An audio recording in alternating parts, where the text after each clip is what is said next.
شب جمعہ ہے، کل روز جمعہ ہے اور ممکن نہیں ہے کہ اصل وارث جو ہے اس کی گفتگو کے بغیر کلام اختتام ہو جائے۔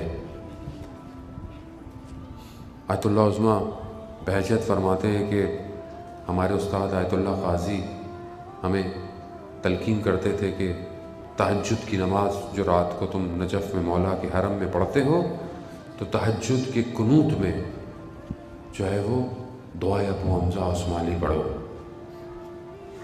اچھا مجھے نہیں پتا دعائے ابو حمزہ عثمالی ہوتی کیا ہے، وہ بہت سے لوگوں کو نہیں پتا ہوتا، مجھے شاید نہیں پتا۔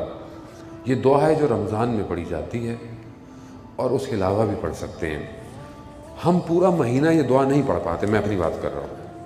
وہ ہر رات کو قنوت میں دعا پڑھتے تھے، کیونکہ مجھے نہیں پتا لذت کا، میں اس بات کو یہیں روکتا ہوں۔ آیت اللہ بہجت سے کسی نے کہا کہ آپ یہ درس جو ہے درس، اور میں بہت شدید جتنا مجھے میسیج آتے ہیں اور مجھے آتے ہیں، میں علماء سے بھی بہرحال میں پہلے بھی گزارش کر بھی چکا ہوں، شدید فقدان جو کراچی میں ہے وہ درس نہیں ہے۔ ایک ہفتہ وار یا مہینے میں ایک ایسا درس کہ جہاں جوان آئے اور اپنے نفس کو سکین کر کے جائے۔ فقدان عزیزان محترم، میں بیان نہیں کر سکتا، میری مجبوری ہے، میں نہیں آ سکتا اتنا زیادہ، لیکن جو جوان کا مطالبہ ہے میں خود خدا کی بارگاہ میں شرمندہ ہوتا ہوں۔ نفس پاک نہیں ہے، کیسے امام زمانہ کے پاس جاؤں، کیا لے کے جاؤں امام کے پاس؟ آیت اللہ بہجت سے کہا کسی نے کہ آغا درس اخلاق کو بڑھائیں، کہا ہم نے اپنے استاد سے کہا کہ درس اخلاق کو بڑھائیں آیت اللہ قاضی کو، تو انہوں نے کہا کہ جاؤ مسجد سہلا، جو دیکھو صبح کے مجھے بتا دینا۔ گئے، دوسرے دن آئے، کہا کیا دیکھا؟ کہا میں نے دیکھا کہ مسجد سہلا، آپ کو پتہ ہے امام سے منسوب ہے مسجد، کہا میں نے دیکھا مغرب میں بڑا رش ہے، بہت لوگ تھے، مغرب عشاء نماز پڑھی، ہلکے ہلکے رش کم ہو گیا۔ کم ہوا، رات کے پہر میں کچھ بوڑھے تھے جو قنوت میں تہجد کی دعائے جوشن کبیر پڑھ رہے تھے، خلصنا من النار یا رب۔ ہم تو صرف رمضان میں پڑھتے ہیں، وہ بھی پھونکنے کے لیے۔ ہاں حقیقت یہی ہے، دل نہیں کہتا کہ خلصنا من النار یا رب، مجھے خالص کر دے، بچا دے مجھے اس جہنم کی آگ سے۔ تو استاد نے پوچھا جوان کتنے تھے؟ کہا میں اکیلا جوان تھا۔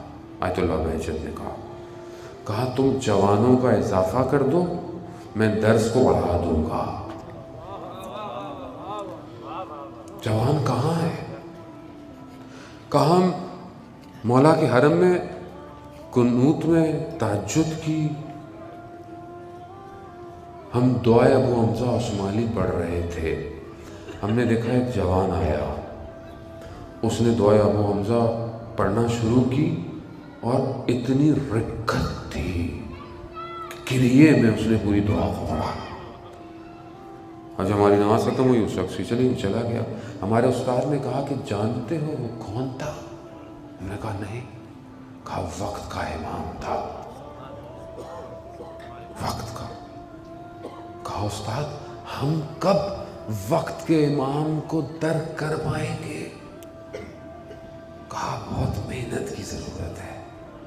پوچھو کہ بہرحال آیت اللہ عظمیٰ نے محنت کی۔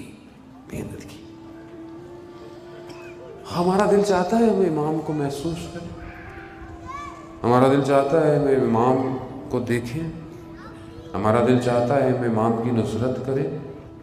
امام میری زندگی میں کہاں ہے؟ انہم یرونہ بعیدا ونراہ قریبا۔ دعا ہے کہ وہ آپ کو دور دیکھتے ہیں مگر میں آپ کو قریب دیکھ رہا ہوں۔ کہاں ہے امام؟ ہم کہاں ڈھونڈتے ہیں امام کو؟ 24 گھنٹے میں امام کہاں ہے؟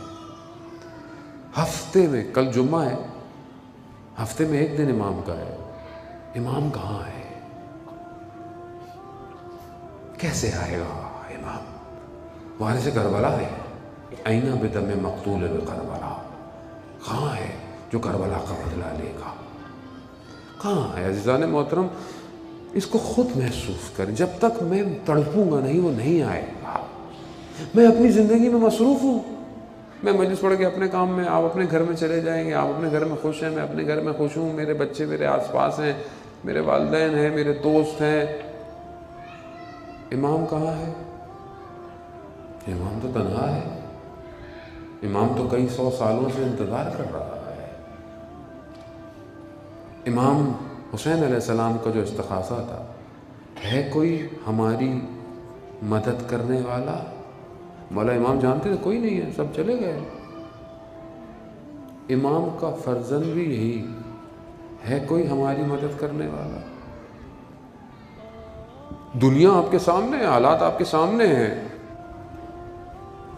اور پھر میں کہتا ہوں کہ کاش، یا لیتنی کنت معکم، کاش میں مولا آپ کے ساتھ ہوتا، کاش ہوتا تو کہاں ہوتا؟ آج کہاں ہوں؟ وہ جہاں آج ہوں ادھر بھی کمپیریزن ہے عزیزان محترم، عقلی دلیلیں ہیں، وہ آنکھیں کھولے، زندگی کو بدلے، خود بدلیں گے، یہ نہیں بدلے گی دنیا۔